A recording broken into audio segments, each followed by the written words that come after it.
qué otra profesión, sin demeritar ninguna, pudiera realmente hacer contribuciones realmente trascendentales para el gobierno corporativo de una empresa, y yo no la encuentro.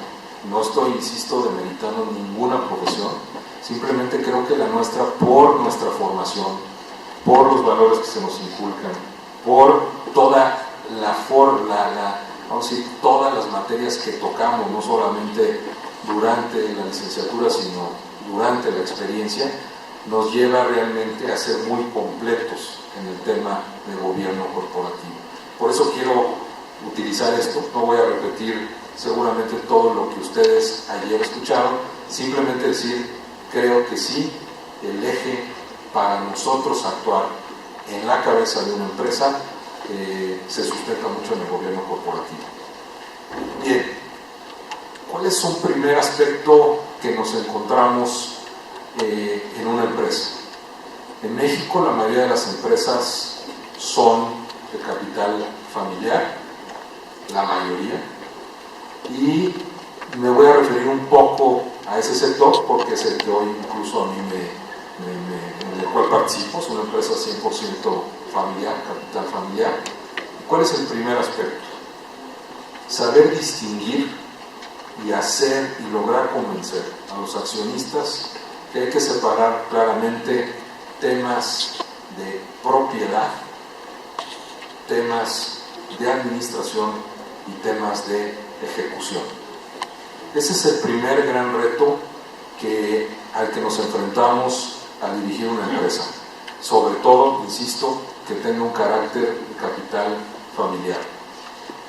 Es muy difícil. La empresa en los años seguramente ha venido mezclándolos, ha venido de alguna manera en su crecimiento viviendo con esas tres perspectivas como parte natural, como parte normal del negocio.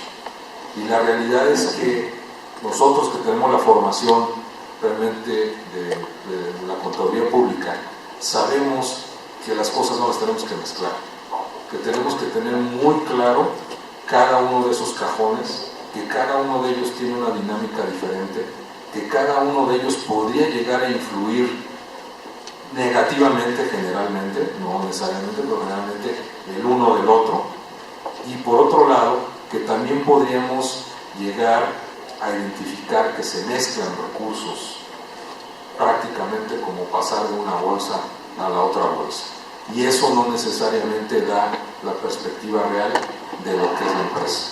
Entonces, un primer aspecto que yo les diría es poder contribuir con nuestra formación a que los accionistas tengan claridad en que no se debe de revolver el tema de propiedad como accionistas, el tema de administración como aspectos de estrategia, etcétera, etcétera, decisiones, con el tema ya de la ejecución y la operación. Yo les diría que hay el primer gran reto, lograr esa división de, vamos a llamarle por un momento, entidades, de responsabilidades, de forma tal que sí haya claridad en ella.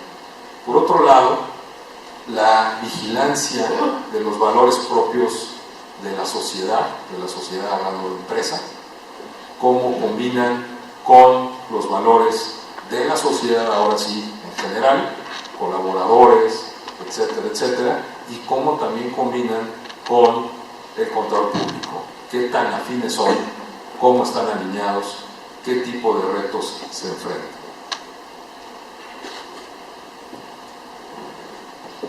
La planeación estratégica es algo en donde podemos hacer una gran contribución como contadores públicos.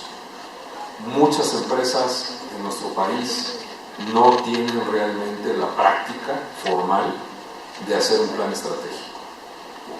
Muchas de ellas operan día a día, muchas de ellas toman decisiones sobre la marcha, muchas de ellas hacen inversiones sin haber mencionado para qué, el retorno, qué va a implicar, planes de salida, etc. Realmente el ejercicio de planeación estratégica es algo que como contadores se nos da de manera muy natural, muy estructurada, hacer esos planes, todo, y buscar que realmente haya objetivos de mediano y largo plazo. Objetivos de mediano y largo plazo que nos permitan que la empresa trascienda. Mucho de lo que busca el concepto de cualquier accionista, sobre todo cuando hablamos con el fundador, no exclusivamente es un tema de utilidades, hay un tema también de trascendencia, hay un tema de permanencia. El fundador normalmente quiere que lo que ha creado no se derrumbe. El fundador quiere que haya una continuidad, que la empresa llegue a ser, ahora sí que, a perdurar en el tiempo.